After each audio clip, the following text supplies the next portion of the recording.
O Gazeta Entrevista já está de volta nesse bloco com o nosso primeiro convidado de hoje. Vamos falar sobre o Plano Municipal de Educação, que foi aprovado na Câmara Municipal de Rio Branco. Daqui a pouco eu vou conversar sobre isso com o vereador professor Roger, do PSB. Olha, antes da aprovação desse plano, houve muita polêmica.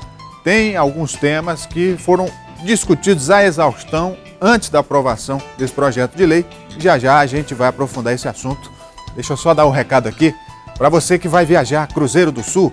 Olha, você vai a passeio, a trabalho. O Viale Hotel é o lugar certo para você se hospedar, porque oferece conforto, segurança, fica bem localizado e a diária não pesa no seu bolso. Dá uma olhada aí na infraestrutura do Viale Hotel. Você está procurando conforto e qualidade? Venha para o Viale Hotel. Suítes casal, duplo, triplo e individual, com ar-condicionado, TV a cabo, frigobar, telefonia direta, internet e estacionamento próprio. Café da manhã com o melhor da cozinha nacional e regional. Aproveite o melhor da vida no Viale Hotel, em Cruzeiro do Sul. Viale Hotel, na Avenida Boulevard Taumaturgo 671, no centro. Olha, no Viale Hotel você é bem recebido, é bem tratado, se sente em casa. Quando eu vou para Cruzeiro do Sul, eu só fico no Viale Hotel. Olha, você vai ter uma estadia muito melhor ficando no Viale Hotel. Faça já a sua reserva. Ligue aí 3322-4810. Convidar então o professor Roger, vereador. Por favor, pode vir para cá, vereador. Boa noite. Tudo bem com o senhor? Tudo bem? Tudo bom, tudo ótimo. Por favor. Então, ontem foi o dia da votação do projeto de lei do Executivo que estabelece o Plano Municipal de Educação. E aí, as diretrizes que vão determinar a política de educação do município para os próximos 10 anos. Como é que o senhor avalia, vereador, esse processo que foi precedido de uma consulta à sociedade, ou seja, audiências públicas foram realizadas para que esse plano tivesse exatamente a dimensão real de uma política que vai definir muita coisa, né? Porque 10 anos é um tempo suficiente para transformar muita coisa do ponto de vista social, né? Obrigado, Rogério. Boa noite mais uma vez. Boa noite aos nossos telespectadores. Realmente, o plano teve uma discussão boa. Essa discussão ela não começou na Câmara no dia de ontem. Na verdade, essa discussão ela vem com as conferências municipais de educação, mais as audiências públicas promovidas pela Secretaria Municipal de Educação, e aí o Executivo elabora um projeto e envia para a Câmara para que essa Câmara possa fazer uma análise da votação. Nós podemos dizer que a Câmara, como seu papel democrático, na condição de poder fazer emendas, ela também chamou a sociedade civil organizada, também foi instigada por essa sociedade, né, dos mais diversos segmentos, para que ela pudesse também se pronunciar sobre o plano. Por exemplo, um dos pontos que é uma cobrança antiga da sociedade, que é a educação inclusiva. No caso do ensino fundamental, ensino infantil, que são atribuições do município, tem a questão das crianças especiais, que têm algum tipo de deficiência. Como é que isso foi trabalhado dentro do plano? Essa é uma das partes que eu acho mais enriquecedoras do Plano Municipal de Educação. Em uma das audiências foram acatadas 11 emendas desse segmento, que eu diria que são pessoas especiais. Então, o tratamento do município com essas pessoas tem que ter um carinho realmente diferenciado.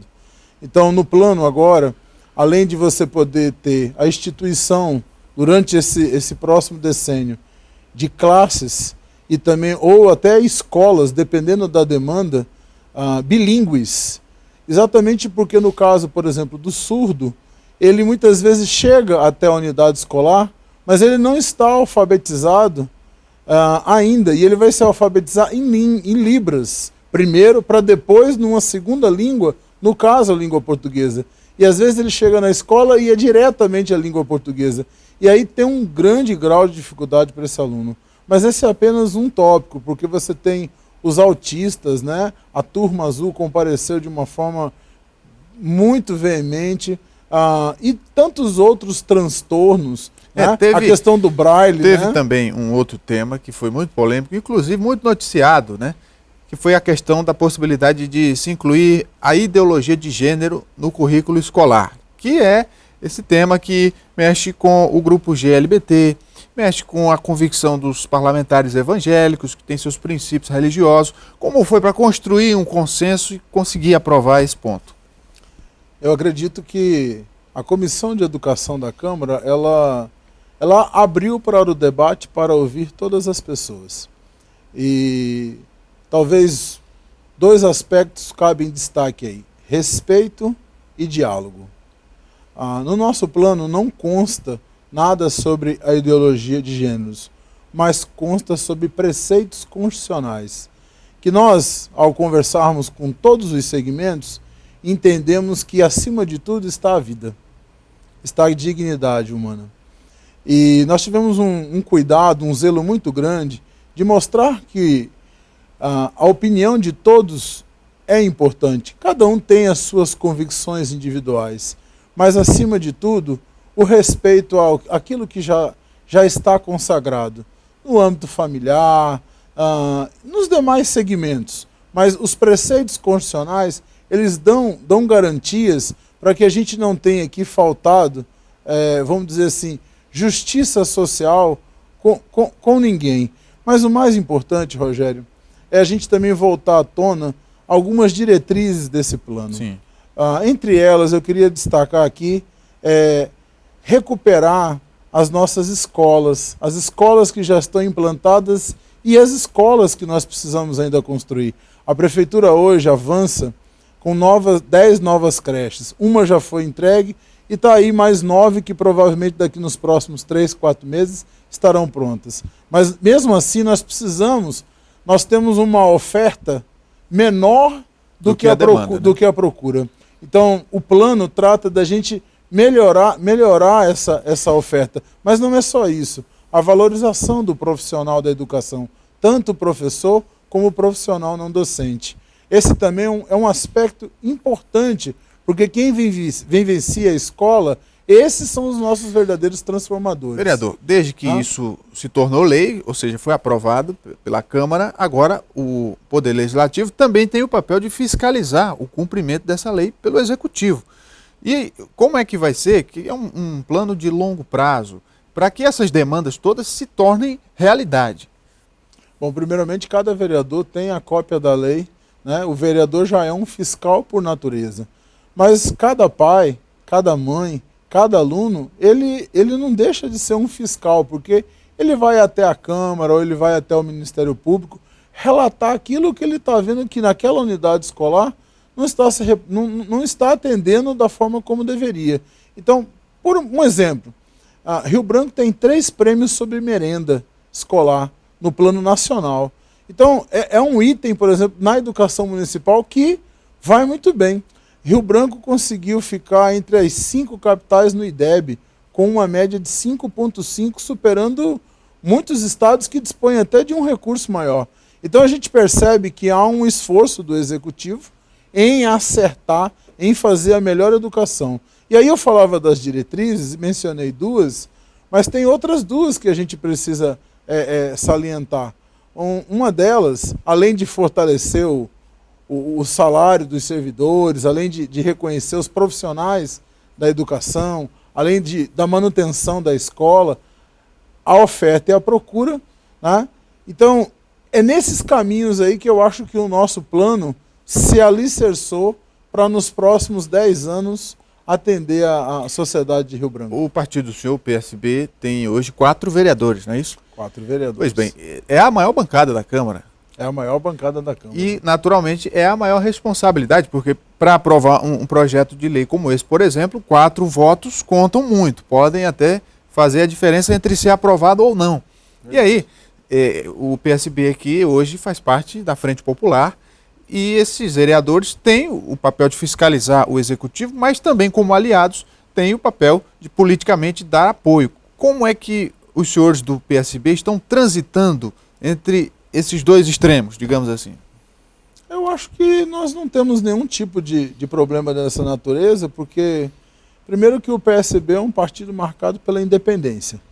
Ele é membro fundador da Frente Popular, junto com todos os outros partidos que compõem, né, essa frente, mas nós nunca fomos orientados no sentido de tem que fazer o que o executivo quer ou não tem. Muito pelo contrário, é nos dado a liberdade de decidir quando o partido tem uma opinião. A gente discute isso internamente, mas até hoje são convicções dos parlamentares daquilo que a gente tem.